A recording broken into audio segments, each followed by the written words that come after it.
अब sec x minus 10x तो answer में मुझे दिख नहीं रहा है, तो इसे रेशनलाइज करो। नेक्स्ट क्वेश्चन पे जा रहा हूं। ये बहुत ही बढ़िया क्वेश्चन है। ये क्वेश्चन बिल्कुल बेसिक है और कभी कभी बच्चा जल्दीबाजी में गलती करता है। आप सही कर रहे हो लेकिन आंसर गलत है। लिमिट भी तो चेंज करनी है, तो हमने इस मेथड को फुतुर मेथड नेम दिया हुआ है। जी बेटा जी, हम लोग एमसीक्यू सीरीज जो आपके लिए शुरू करी हुई है, उस एमसीक्यू सीरीज में आज हम इंटीग्रल्स पे आ गए हैं, चैप्टर नंबर 7। और इस सीरीज का हमारा पहला क्वेश्चन मैंने लिया हुआ है integral 1/x log x to whole square. यहां पे क्या होता है, let log x equals to t हो जाता है। Differentiating both the sides, log x का आएगा 1/x, x का आएगा dx upon dt equals to 1, यानी dx upon x equals to dt हो जाएगा। वैल्यू पुट करो, 1/x dx की वैल्यू हो गई dt अपॉन log x को हमने कहा हुआ है t स्क्वायर।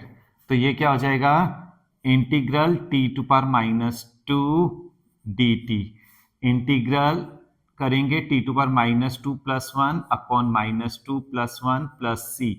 तो ये क्या आ जाएगा, -1 upon t plus c। t की वैल्यू क्या है, log x, तो -1 upon log x plus c। ये हो गया मेरा पहला पार्ट। दूसरे वाले में मैं ये कोशिश करता होता हूं जो कोफिशिएंट ऑफ x कुछ भी ना बचे, तो मैं 4 को कॉमन ले लूंगा। अगर मैं 4 को कॉमन लूंगा तो बाहर आके वो 2 हो जाएगा और ये आएगा √9/4 को मैं लिख सकता हूं 3/2 to whole square minus x square dx। अब आइडेंटिटी होती है, आइडेंटिटी आपको लर्न होगी 1/√a² minus x square dx equals to sine inverse x अपॉन a प्लस c। अब 1/2 साइन इनवर्स x अपॉन a 3/2 प्लस c, यानी half of sine inverse 2x/3, half of sine inverse 2x/3 plus c। Option B is correct. Next वाले को देखते हैं। Late कर लेता हूं मैं sec x minus 10x equals to t। sec x का डिफ्रेंसिएशन होता है sec x 10x minus 10x का होता है sec स्क्वायर x। अब x का कर देता हूं मैं dx इक्वल्स टू dt। यहां पे sec x अगर मैं कॉमन ले लूं, 10x minus sec x dx equals to dt। Notice करो sec x dx की वैल्यू आ गई dt upon sec x minus 10x with negative sign, मैंने माइनस कॉमन ले लिया। वैल्यू पुट कर देते हैं। इंटीग्रल आपने क्या लेट किया, नीचे पार्ट को t लेट किया था। sec x dx को आपने कहा है माइनस dt अपॉन, ये देखो फिर से t है तो t स्क्वायर हो गया, ये t है ना, इसे ऐसे करके मैं लिख देता हूं माइनस dt अपॉन t। ये आ गया। अब t टू पावर माइनस 2 का करना है, माइनस अलग करो, integral t to power minus 2 dt minus t to power minus 2 plus 1 minus 1 upon minus 1। ये माइनस कैंसिल हो जाएगा, 1 upon t plus c।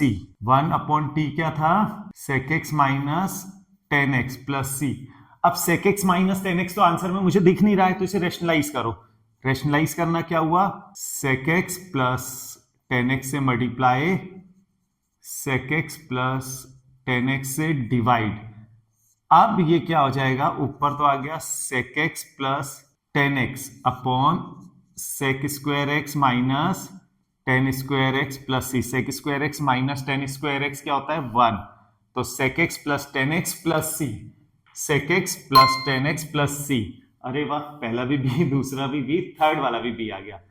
Next question पे जा रहा हूं। ये बहुत ही बढ़िया क्वेश्चन है। Integral 2 to power x plus 2, इसे कह सकता हूं integral 2 to power x into 2 to power 2 dx। 4 को अलग कर दो, 2 टू पावर x dx 4, इसे कहोगे 2 टू पावर x को 2 to power x upon log 2 plus c। 4 को मैं लिख देता हूं 2 टू पावर 2, मल्टीप्लाई में पावर्स ऐड हो जाती हैं, 2 to power x plus 2 upon log 2 plus c, 2 to power x plus 2 upon log 2 plus c। चलिए ये c आया एटलीस्ट बी सीरीज तो खत्म हुई। नेक्स्ट क्वेश्चन, ये क्वेश्चन बिल्कुल बेसिक है पर कभी कभी बच्चा जल्दीबाजी में गलती करता है। Integral e to the power log x to the power 5 dx। e to log cancel हो जाता है, integral x to power 5 dx। x to power 5 का क्या होगा, x टू पावर 5 प्लस 1 अपॉन 5 plus 1 plus c, x to power 6 upon 6 plus c, x to power 6 upon 6 plus c। यहां क्या होता है, कई बार बच्चा डिफरेंशिएशन की तरफ भी बढ़ जाता है। अगर आप डिफरेंशिएशन की तरफ बढ़ गए तो आंसर ऐसा कर दोगे और वो भी आपको लगेगा आप तो सही कर रहे हो, आप सही कर रहे हो लेकिन आंसर गलत है। तो ये बात याद रखना, हमारी कोशिश ये रहती है हम हर एक ऑप्शन आपको दे दें आंसर में। ये डेफिनेट का क्वेश्चन है, मैंने डेफिनेट एक भी नहीं दिया हुआ था इसलिए मैंने सीधा 2 उठा के डेफिनेट के ही रख लिए थे। अब उसमें पहला है 3 को तो अलग कर दो, integral x square dx from 0 to a। Answer 8 given है, 3x cube by 3 0 to a equals to 8। 3 cancel, a cube minus 0 cube equals to 8, a cube equals to 2 cube, a आ गया 2। Option A is correct. Next वाले में मैं cot x को late कर दूंगा t, let cot x equals to t। cot x का क्या हो जाएगा, cosec स्क्वायर x dx, ये नेगेटिव होता है, इक्वल्स टू dt, यहां से माइनस हटा के इधर ले जा रहे, integral t dt with negative sign. अब ध्यान दो लिमिट भी तो चेंज करनी है, x को पहली बार पाई बाय 4 पुट करूंगा, cot pi by 4 equals to t, that gives me t equals to 1। फिर next cot pi by 2 equals to t, t आ जाएगा 0। सो 1 टू 0, लिमिट को रिवर्स कर दो, 0 टू 1, t dt हो जाएगा, माइनस हट जाता है, अब t स्क्वायर बाय 2 0 टू 1, तो 1 square by 2 minus 0 square by 2, that is 1 by 2। Answer आ जाएगा ऑप्शन ए। ये थे हमारे कुछ क्वेश्चंस। अब चलिए मैं आप लोगों को 2 क्वेश्चन दे रहा हूं, डेफिनेट एंड इनडेफिनेट का एक एक, जो आप होमवर्क में करोगे और कमेंट करके मुझे उसके आंसर्स बताओगे। तो नोट करना, प्रैक्टिस अच्छे से करना। ये आपके होमवर्क क्वेश्चंस हैं। पहला क्वेश्चन है integral x to power 4 minus x to whole power 1 by 4 whole upon x to power 5 dx। आपको याद होगा इजीली हमने क्या कहा हुआ है, अगर पावर्स थोड़ी सी ऑड लगे तो हाईएस्ट पावर कॉमन ले लेते हैं। हमने इस मेथड को कुतुर पुतुर मेथड नेम दिया हुआ है, उसे इंप्लीमेंट करके ये इजीली आंसर आ जाएगा। ये हो जाएगा e to power x F x plus F dash x वाला फॉर्मूला लगेगा, आंसर आ जाएगा। ट्राई आपने करना है, यहाँ पे 1 को लिख देना sine square x plus cos square x और साइन 2x को 2 साइन एक्स कॉस एक्स करके होल स्क्वायर की आइडेंटिटी से इजीली आ जाएगा। ये डेफिनेट का है। 7 क्वेश्चंस मैंने सॉल्व किए थे, 3 आपको होमवर्क के लिए दे दिए, ऑल टुगेदर आज 10 क्वेश्चन हो गए हैं। ये आपको जरूरी करने हैं, कमेंट करके मुझे इनके आंसर जरूरी बता देना। क्वेश्चन नंबर हो जाएगा ये 8, 9, 10, क्योंकि आंसर लिखोगे तो मुझे कैसे पता लगेगा किसका आंसर कौन सा है। प्लीज कॉपी में प्रैक्टिस करना।